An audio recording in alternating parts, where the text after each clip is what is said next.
I'm Vyjayanti Vasanta Mogli, that's my full name, and I'm a transgender person who identifies as a woman. The theme of your talk is making space, and before I set it out and set the tone, and primarily my talk will be about the LGBT community with a focus on transgender people. Now, who are transgender people? Who are LGBT community? My time is just 20 minutes, so I will try to be as succinct. Gender, gender identity, and sexual orientation, and biological sex as four different things are unfortunately and incidentally conflated often in India and even across the world. In grammar books in English, you would have, as students, seen gender and sex used synonymously for masculine and feminine gender and sex on forms and so on. While sex is about the biological sex that a person is born into, which is determined by chromosomes, genetic structure, external genitalia, physiology, and so on, gender is not limited or reduced to one's anatomy. Gender is how a person experiences himself or herself or themselves and how that person would like the society to identify him, her, or them. So it transcends the limitations or the boundaries of biological sex. But parking gender aside for a few seconds, for half a minute, even biological sex is itself not binary. You students of engineering, you understand binary. So biological sex is itself, when babies are born, they could be born as neither male nor female, with no genitalia, with both genitalia, or with partially formed or fully formed genitalia of one sex and partially formed genitalia of the other. All these three possibilities are at least externally visible. There are babies who seem to be, who appear to be male or female, but people don't know till they attain puberty, because they don't attain puberty at the age of puberty. And there are many other possibilities, multiple permutations and combinations. I'm not a biologist, so I won't get into all of that. But what I'm trying to do now is to separate biological sex from gender. And if biological sex is itself so diverse, and this diversity within biological sex is not acknowledged because of certain forms of social exclusions that are deeply entrenched into our society, be it patriarchy, जिसे आप पितृसत्ता कहते हो हिंदी में, या पितृस्वाम्यम in Telugu, or other forms of social exclusions, right?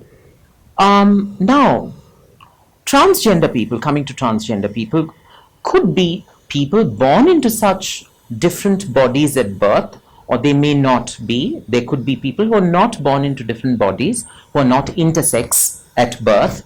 The term for such babies born different is intersex. There could be non-intersex transgender people too. But who are transgender people? By virtue of a condition which is not a disease or a disorder, which is just a condition by virtue of which a person's mind conflicts with the person's gender assigned at birth. Remember, gender is almost always assigned at birth. You did not know as a 1-year-old or a 1-day-old baby that you're a boy until people told you that you were a boy or a girl. So gender is almost always assigned at birth.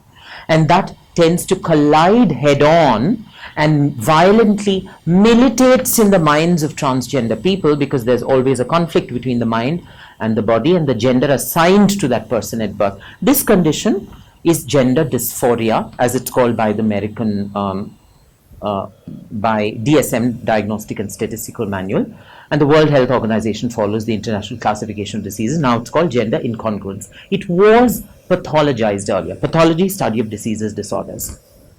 It's no longer pathologized because both the ICD that the World Health Organization follows and DSM that the Americans follow have depathologized it and have changed it from gender identity disorder to gender dysphoria, and gender incongruence, respectively. The DSM calls it gender dysphoria and ICD calls it gender incongruence. Now, that's just about transgender people.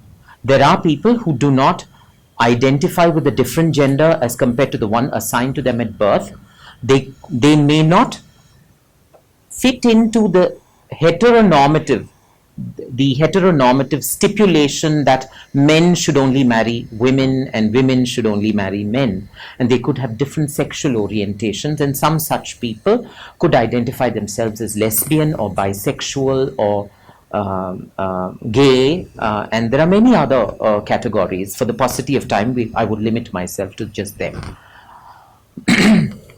Now, most transgender and queer LGBT children almost always are thrown out of their homes, as opposed to a child born into a repressed caste background in a village who's segregated even till date in some villages and not allowed to eat or drink sitting in the same row of other children of a dominant caste. When that child goes back and tells his or her parents about it, the parents are able to understand it, because a child born into a repressed caste background is born to parents of repressed caste. But gender non-conforming children or queer children are not necessarily born to queer or transgender parents. So our parents had no understanding of it, right? So the violence begins at homes. The non-acceptance and stigma begins at homes. Parents take to it as their children, pretending to be something, it being a fashion fad or it being some kind of craze that needs to be exercised through babas and mullahs and maulvis and babas and sants and mahatmas and pastors and so on, or even quacks and doctors. Medicine has itself undergone evolution, and as I said, it was pathologized earlier, and it's not pathologized now, but the Medical Council of India has not gotten updated. The medical curriculum is yet obsolescent, and until date, conversion, aversion, conversion and reparative therapies are sold away to parents who are desperate to get their children changed at exorbitant costs, and there's a whole lot of medical mafia running. The Medical Council of India has itself been pulled up on many cases by the Supreme Court that came heavily down on it, and it's on its extinction. There's a new law that will replace the Medical Council of India. Right? So, I was thrown out of my house when I was 15 by my own father and my own step elder brother and my extended paternal family, because they didn't take too kindly to this 14, 15-year-old child. And this is not just about me. It's quite the lived reality. I don't want to make it just about me. It's quite the lived reality of many transgender people who are either thrown out of their homes or who run away from their homes, unable to bear the torture and violence at home. And there are only two sources of livelihood that are available, which are not mainstream modes of options of employment. And this is universal. This is not limited to just this city or Telangana or India, which are begging and sex work. So much so, the transgender community is heavily stigmatized for only begging and for being dependent only on begging and sex work. But before the society or the likes of us here, the likes of you, pass a judgment, let's also ask ourselves, have there been options for transgender people to educate themselves? It was only on 15th April 2014 that something historic and watershed happened. And that was the Supreme Court that delivered the Nalsa versus Union of India judgment, which said that transgender people have the right to self-identify their gender. I'm just quoting out of the operative part of the summary of the judgment. The rights of transgender people to self-identify their gender is upheld, and the central and state governments are thus directed to recognize their self-identified gender. Transgender people need to have access to restrooms of their self-identified gender, or at least gender-neutral restrooms. State and central governments have to take up welfare schemes to ensure that transgender people are able to be part of the society that belongs rightfully to everybody. The judgment was quite a circus. It was a lot of athletics, legal and judicial athletics that our judges did in that judgment, because it read into gender. There are many judgments of the Supreme Court that uphold gender as protected under fundamental rights, because you have lots of judgments the Supreme Court has delivered in the 70s, 80s, 90s for women. And if gender is protected under fundamental rights, it cannot only be protected for a certain section, it has to be protected for all. And if gender is protected under fundamental rights, then it flows out of it that all fundamental rights are the domain and the responsibility of the state to protect. And if it is the responsibility of the state to protect, the state thus, it was a logical corollary out of it that the state should ensure that transgender people are able to live their genders, which is not possible unless they undergo those procedures that they require to. And hence, it mandated that sex reassignment surgery or gender confirmation surgery, sex change surgeries be borne by the state. That was historic. That was historic. It's been 4.5 years since the Supreme Court. It's been a little more than 4.5 years. There are just about 5 state governments that have begun some work on it, that have just begun. Even till date, the Telangana government has not issued a GO or a policy. So when a transgender person goes to apply for a gender change, it's a hell of a task. It's hell, because the government departments are clueless, and as transgender people, it's our responsibility to apply for it. We can't print our own ID cards. The journey is similar, if not identical, to what women went through after Vishakha. Vishakha versus State of Rajasthan was passed in 1996, and the law was only passed in 2013. 17 years the parliament took to enact a comprehensive legislation. And it required a lot of contempt petitions in the Supreme Court as well, right? So if a transgender person does not have an ID card, mind you, it's not the fault of the transgender person. It's our responsibility to apply for it. But if to access a bathroom, to access an ID card, I think Aadhaar and PAN card and voter ID card and bank accounts, which you have access to by default, are not available to many of transgender people. And when such transgender people go to litigate in court, they don't even get employed, because you Google and you see a lot of RTIs and PILs that transgender people have filed, and employers say, oh, you are a litigant. Won't you be a litigant if you do not have access to public sanitation, which is read into right to life with dignity? Would you not be a litigant if you are not able to get a bank account for yourself? Who will your employer pay, and how will the employer pay if you don't have a bank account? Right? So, now, 2009, the Delhi High Court gave a historic judgment called Naz Foundation versus Union of India, which decriminalized homosexuality. 2013, the Ministry of Social Justice and Empowerment gave a comprehensive report on transgender people. 2013 December, a 2-judge bench of the Supreme Court recriminalized homosexuality in the decriminalized sections of Section 377, and it took another 4.5 years to get it decriminalized. But in the interim,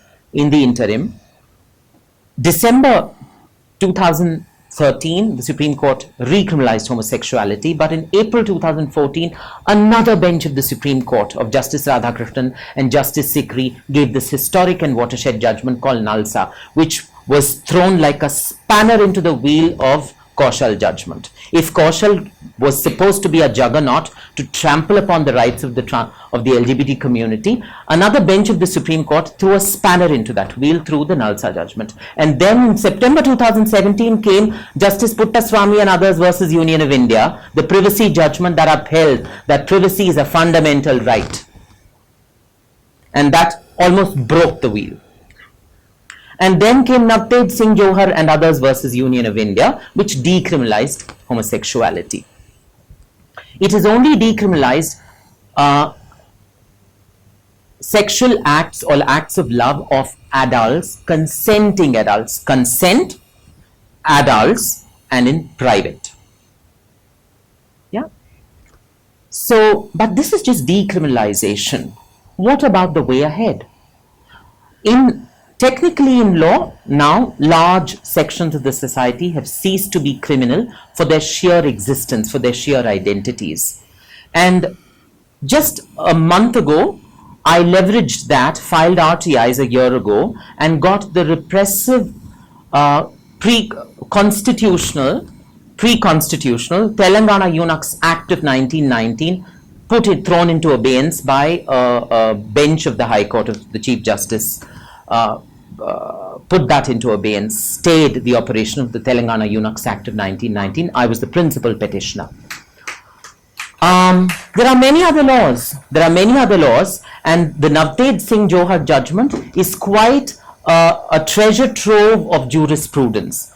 Justice Nariman said, all pre-constitutional laws that yet operate, the assumption of their constitutionality cannot be made. Earlier, for all laws that predated the Constitution, petitioners had to prove in courts of law that these laws are not constitutional. The entire burden of proving their unconstitutionality was on petitioners. Now, Navtej Singh Johar and others, it's just not about homosexuality or LGBT community. It will break open the doors for many other communities, for many other vulnerable, marginalized communities, be they women or acid attack survivors, or people with disabilities, and many other vulnerable, marginalized communities, to question and challenge the constitutionality of pre-constitutional laws, because that judgment clearly lays down that the burden has now to shift from the petitioners to the government to prove its constitutionality in court. Right? So now the way ahead, as I see it, is to question the assumption of constitutionality of pre-constitutional, pre-independence laws. And it's just not about laws, because, you know, if you have to question laws, then you need to be activists and lawyers. What are low-hanging fruits for people like you, students, who are not adept at law, who are not trained in law? RTIs, right to information. It's a low-hanging fruit. Just spend 10 rupees to ask government pertinent, pointed questions. Pertinent, pointed questions. Spending 10, and if you're a person below the poverty line, that's also exempted, right? Instead of just giving representations to which governments may or may not respond, ask the same questions invoking the Right to Information Act 2005. The governments are required to respond, public institutions are required to respond to you in 30 days. And through those responses, if you see discrepancies, illegalities, you can precipitate public interest litigation. There are many lawyers who do PILs and pro bono lawyering, and these are some low-hanging fruits that I see as the way ahead for the LGBT community and for all of us to access. And through all of this, I exhort your conscience and I exhort your compassion as human beings and your humanity to make space for all people, not excluding the LGBT community, not excluding people with disabilities, not excluding women, not excluding people below the poverty line, not excluding acid attack survivors, and to make spaces to question yourselves, to ask yourselves if your campuses have affinity groups, support groups for LGBT community. What if one of you or some of you are people with disabilities? What if there are some of you who are people living with HIV? Do your LGBT friends feel comfortable enough to tell you that they are LGBTI or Q? Are there friends among you who could be people living with HIV? Are they comfortable enough to tell you because of the stigma? So these are things that I want you to mull over. I'm not going to give you the answers, but I would want to apply your own critical thinking. And there could be people who oppose it, there could be people who will stump it at the very outset, but that will at least initiate the critical engagement that lacks in our spaces and societies. With that, I thank you all, and before I sign off, and I'm yet left with 1 minute, the only thing, if there is, that separates many of us from each other, and particularly the transgender community from the rest of the quote-unquote mainstream society, is just opportunity. Thank you.